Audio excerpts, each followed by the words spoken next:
I own Sullivan's Auto Repair on the south side of Portland. It's not fancy. 3 bays, a waiting room with coffee that tastes like motor oil, and a reputation for honest work at fair prices. I've been turning wrenches since I was 16, took over the shop from my old man when he retired, and built it into something that pays the bills and then some. My wife, Natalie, never understood why I loved it. She worked at a glossy marketing agency downtown, wore expensive suits, and had opinions about my lack of ambition. But she loved the money I made. 60-hour weeks meant I cleared 6 figures annually, and Natalie had no problem spending every penny of it. "Jake, we need to talk about this," she said one Tuesday morning, waving her manicured hand around our kitchen. She was dressed in one of those outfits that probably cost more than my toolbox. "Your hands are always dirty. You smell like exhaust? Don't you want more from life?" "I like my work," I said, not looking up from my coffee. "It's honest. Honest doesn't get us into the country club. Honest doesn't impress my colleagues." I'd heard this speech before. Usually, it ended with her sighing dramatically and leaving for work in the BMW I'd bought her last year. But that morning, something was different.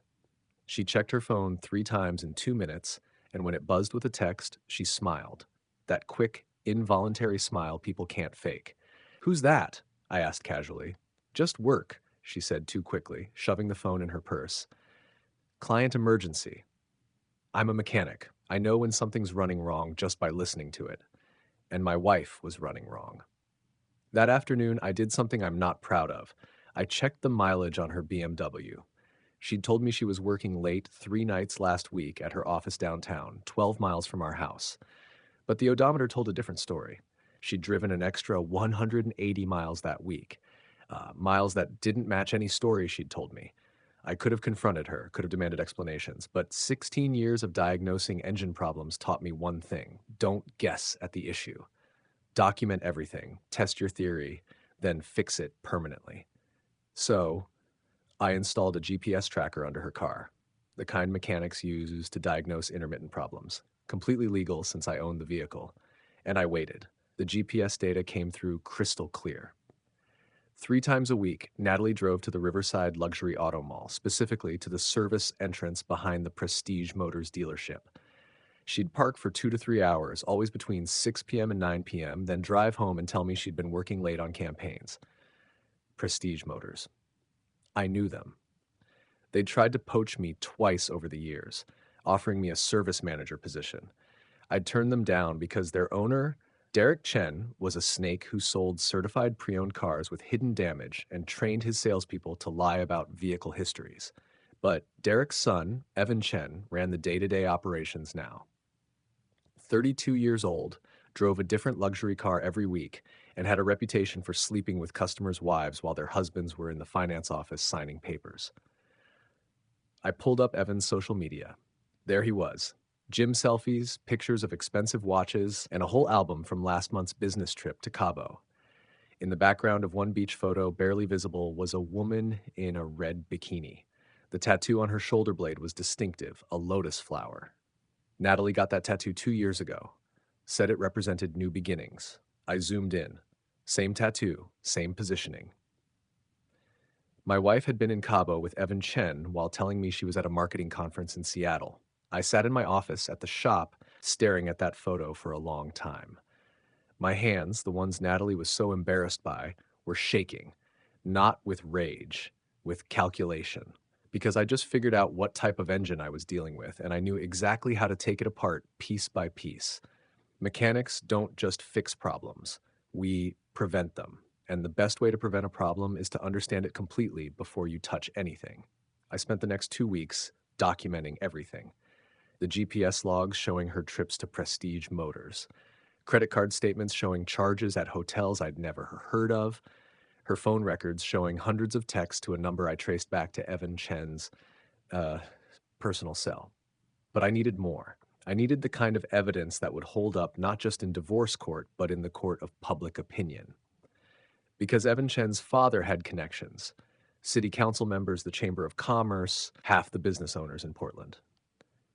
If I was going to take them down, I needed ammunition. That's when I remembered something. Prestige Motors had won the city contract to maintain the municipal vehicle fleet last year. Derek Chen had underbid me by 30%, and I thought it was suspicious. You can't maintain a fleet of police cars, fire trucks, and city vehicles for that little and make money, unless you were cutting corners. I called in a favor with Tommy Rodriguez, a guy I'd gone to high school with who now worked in the city's fleet management office. Tommy, you remember when Prestige got the city contract? How could I forget? Tommy laughed. Your bid was way higher. Chen promised us top quality service for a fraction of the cost. How's that working out? There was a pause. Between you and me, we've had more vehicles down for maintenance this year than the last 5 years combined. Brake failures, transmission issues, one fire truck that lost power during an emergency call. But Chen keeps giving us excuses, and he's got friends in the mayor's office, so nobody wants to push too hard. What if I told you I could prove he's been using substandard parts and billing the city for premium work? Tommy's voice got quiet. You got proof? Not yet. But if you could get me access to some service records, I could probably find it. 2 days later, I had copies of maintenance invoices for 24 city vehicles. And what I found was beautiful in its simplicity. Prestige Motors was billing the city for OEM parts, original equipment manufacturer, the expensive stuff, but installing cheap aftermarket components that cost a fraction of the price. On paper, they'd replaced a police cruiser's brake pads with $400 OEM parts. In reality, they'd used $40 Chinese knockoffs that would fail in 6 months. They'd done this on dozens of vehicles, pocketing the difference. We're talking about $200,000 in fraud over 18 months. It was criminal, it was dangerous, and it gave me exactly what I needed. I could have gone to the city attorney, could have reported the fraud and let the legal system handle it, but that would take months, maybe years. And in the meantime, Natalie would drain our joint accounts, and Evan would smile his way out of consequences with his father's lawyers. No. I needed something more immediate, more devastating. I needed to catch them together with witnesses in a way that would destroy both their reputations simultaneously. The Portland Auto Show was coming up, the biggest industry event of the year. Prestige Motors always had a massive booth. Derek Chen always gave a speech about excellence in automotive service, and Evan always worked the floor charming potential customers. This year, I was going to be there too. I called Derek Chen's office and booked an appointment using a fake name and a burner phone. Said I was interested in purchasing a fleet of service vehicles for my rapidly expanding business and wanted to discuss a partnership with Prestige Motors. Derek's assistant practically purred into the phone. They loved big clients. The meeting was set for the evening of the auto show's opening night, right after Derek's speech. VIP section, private area, away from the main floor. Perfect. Next, I made an appointment with a divorce attorney, Maria Santos, known for being ruthless in court and meticulous with evidence.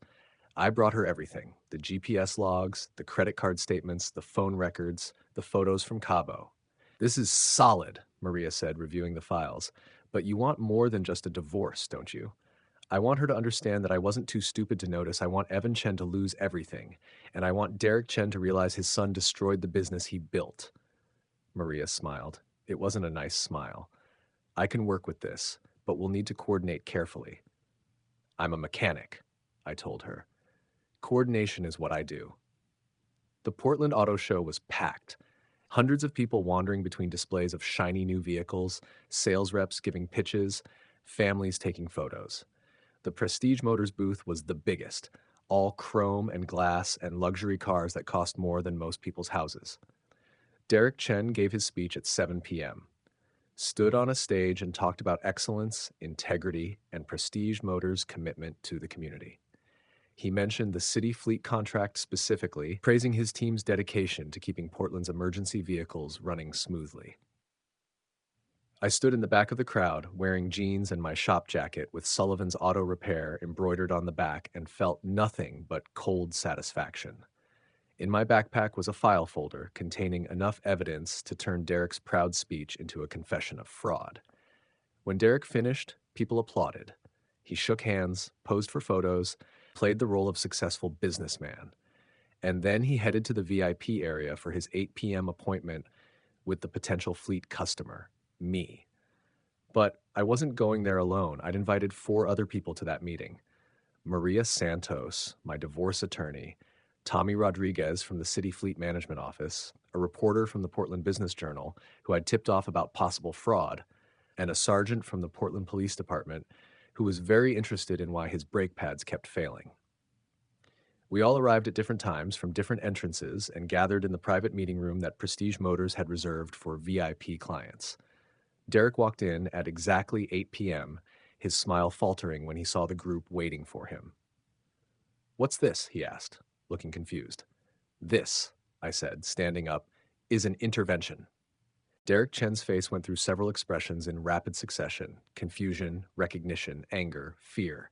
He knew who I was. I'd turned down his job offers, and now I was standing in his private VIP room with people who looked official. "Jake Sullivan," Derek said slowly. "What's going on here?" "Fraud investigation," I said simply. I pulled out the file folder and placed it on the table. For the past 18 months, Prestige Motors has been billing the city of Portland for OEM parts while installing cheap Chinese knockoffs. You've stolen approximately $200,000 in taxpayer money while putting first responders' lives at risk with substandard brake systems. Tommy Rodriguez opened his own folder. "We've had 3 brake failures in the last 6 months.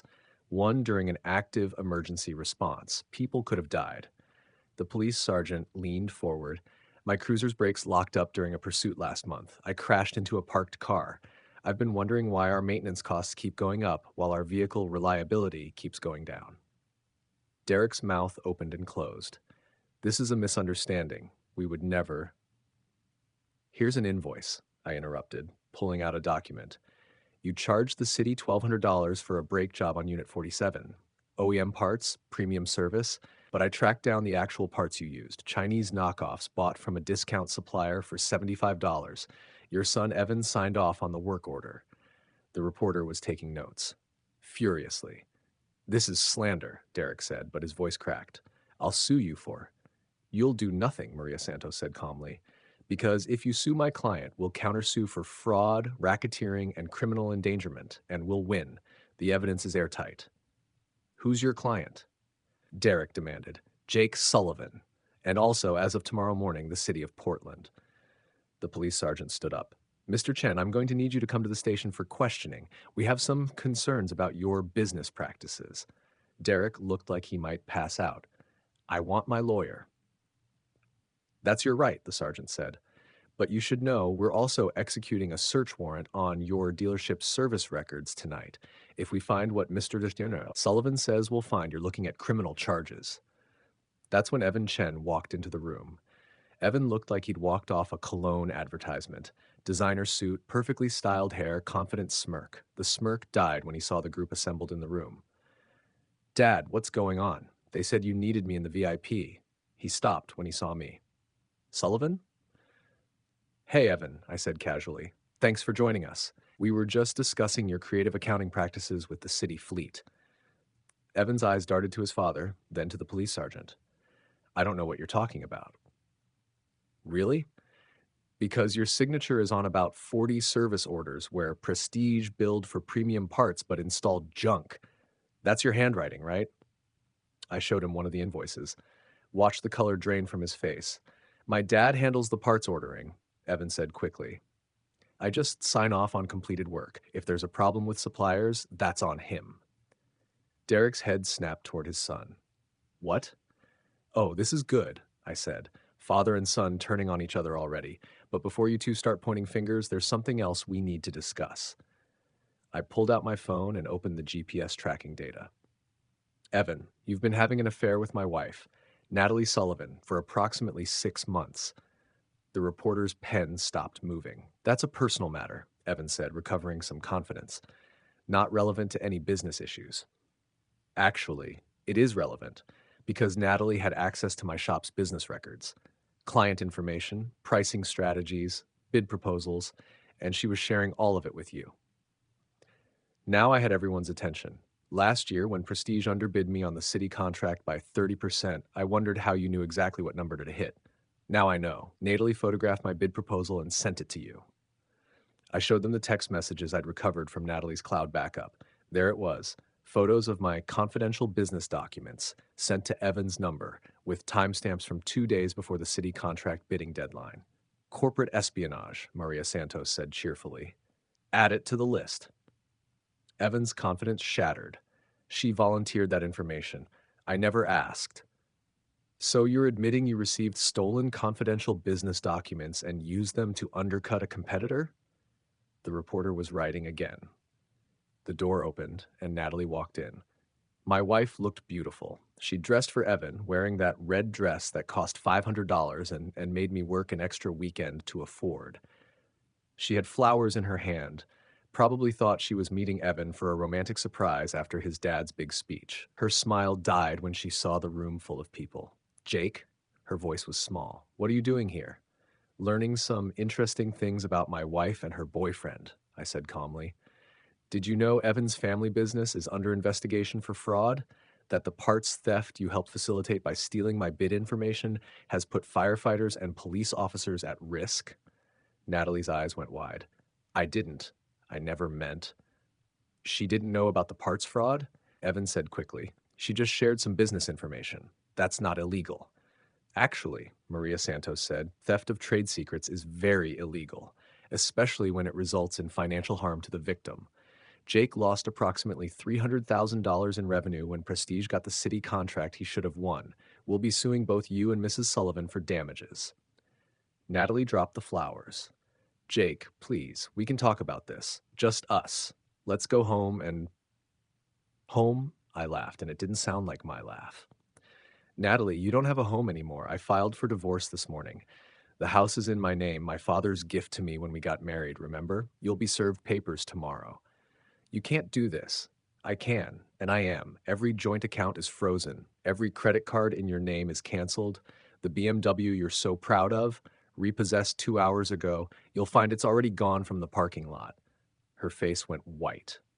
That's my car. No, it's my car that I let you drive, and I decided I don't want you driving it anymore. Evan stepped toward me, trying to look threatening.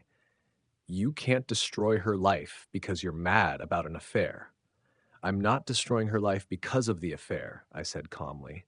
I'm destroying her life because she committed corporate espionage that cost me $300,000 and helped your family put public servants at risk with faulty brake systems. The affair is just the appetizer. The police sergeant cleared his throat. Mrs. Sullivan, Mr. Chen, you both need to come with me. We have questions about the stolen business documents and the city contract bid. I want a lawyer, Natalie whispered. Good idea, I said. You're going to need one. The Portland Business Journal ran the story the next morning. Luxury dealership under investigation for fraud and espionage. It was front page. By noon, every news outlet in Portland had picked it up. Derek Chen resigned as owner of Prestige Motors within 48 hours. The dealership filed for bankruptcy within a week. The city sued them for fraud and breach of contract. The police opened a criminal investigation. Evan Chen was charged with conspiracy to commit fraud, theft of trade secrets, and criminal endangerment. His bail was set at $500,000. Derek paid it, but the damage was done. Evan's face was all over the news, and not in the good way. Natalie moved in with her mother in a tiny apartment across town. She got a job as a receptionist at a small firm because her former employer fired her immediately when the espionage story broke. Her salary dropped from $75,000 to $32,000 overnight. She tried to call me 47 times in the first week. I blocked her number after message 15, where she sobbed about how I'd ruined her life over one mistake. One mistake. As if 6 months of betrayal, theft, and lying was one mistake. 3 months later, I was back in my shop, elbows deep in a transmission rebuild, when Tommy Rodriguez walked in. Jake, got a minute? I wiped my hands. What's up? City Council met yesterday. They want to award you the municipal fleet contract. Full 5-year term, plus a bonus for exposing the fraud. I felt something in my chest relax. They still trust me after everything? Trust you? Man, you're a hero. You exposed corruption that could have killed someone. The mayor wants to give you a commendation. The contract was worth $400,000 annually. More than enough to expand my shop, hire 3 more mechanics, maybe finally take that vacation I'd been postponing for 10 years. There's one condition, Tommy said. You have to present at the city council meeting next month. Tell the whole story publicly. I'll be there.